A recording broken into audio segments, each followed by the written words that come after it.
नमस्कार मंडळी, तुमचं आपल्या यूट्यूब चॅनलमध्ये खूप खूप स्वागत आहे।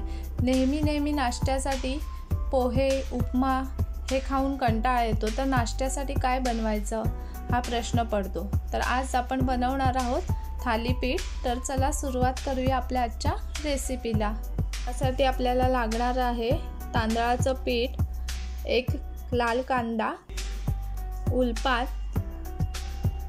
कोथिंबीर, 4-5 हिरव्या मिरच्या, हळद, गरम मसाला, मीठ, तेल आणि पाणी।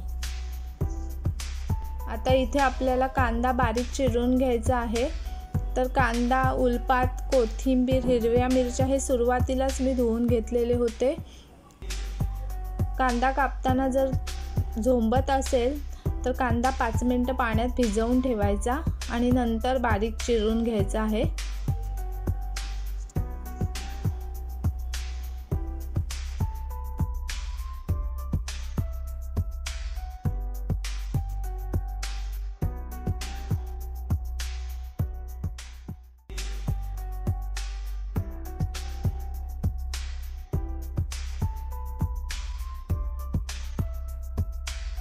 आता इथे आपला कांदा बारीक चिरून झालेला आहे।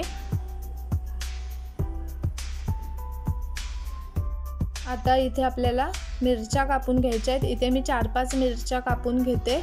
तुम्ही जसं तिखट खाता त्याप्रमाणे वापरू शकता। आणि जर तुम्हाला तिखटाचं प्रमाण अचूक माहिती असेल तर तुम्ही मिरच्या मिक्सरलाही वाटून घेऊ शकता।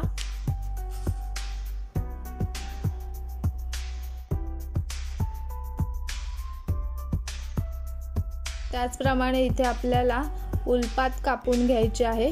पातीचा कांदाही याला म्हणतात।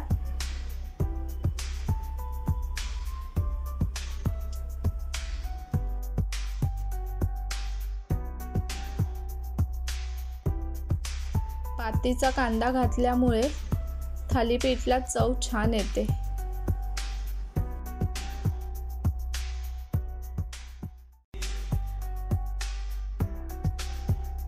आता इथे आपल्याला कोथिंबीर बारीक चिरून घ्यायची आहे।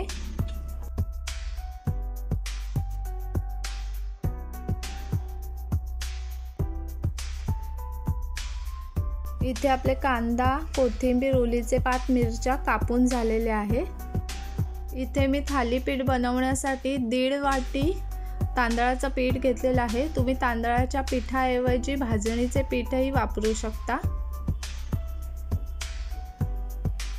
आता यामध्ये आपल्याला 1 चमचा हळद घालून घ्यायची आहे।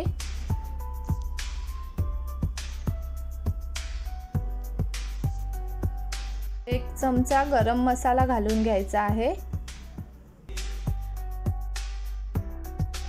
आता आपल्याला यामध्ये बारीक चिरलेला कांदा, उलपात, कोथिंबीर, मिरच्या हे सर्व घालून घ्यायचं आहे।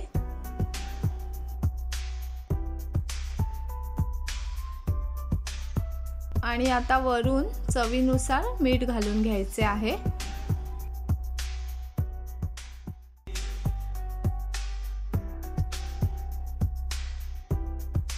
आता हे सर्व मिक्स करून घ्यायचं आहे।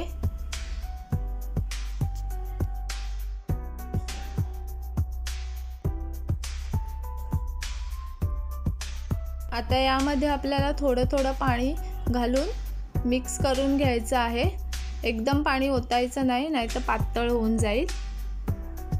थोडं पाणी घालून घ्यायचं आहे।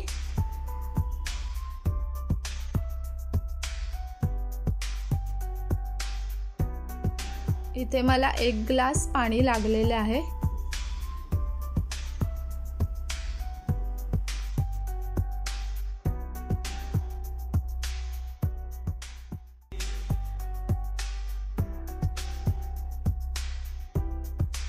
आता इथे मी तवा गरम करायला ठेवला आहे।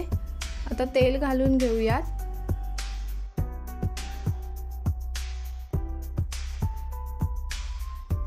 तेल गरम झाल्याच्या नंतर आता आपल्याला छोटे गोळे घेऊन ते तव्यामध्ये थापून घ्यायचे आहेत। थोडासा पाण्याचा हात लावून ते थापून घ्यायचे आहेत। तुम्ही व्हिडिओमध्ये पाहू शकता।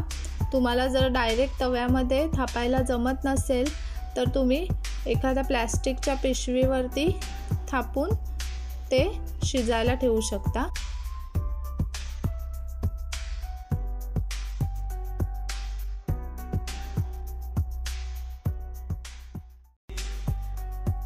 मध्यम आचेवरती थालीपीठ आपल्याला शिजायला ठेवायचे आहेत। फ्लेम जास्त असेल तर मग ते कडक होतात।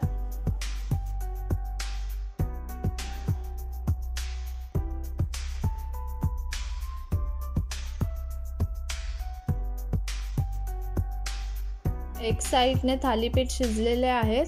आता आपण पलटी करून घेणार आहोत।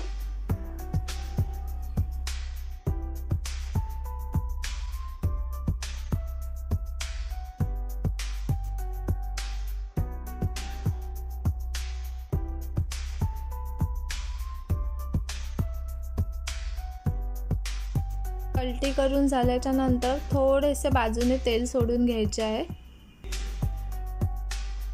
दुसऱ्या बाजूनेही थालीपीठ शिजून झालेले आहे। तर अशा प्रकारे आपले थालीपीठ बनवून तयार झालेले आहेत। तुम्ही पण नक्की बनवून बघा आणि कसे झाले ते कमेंट्समध्ये जरूर कळवा।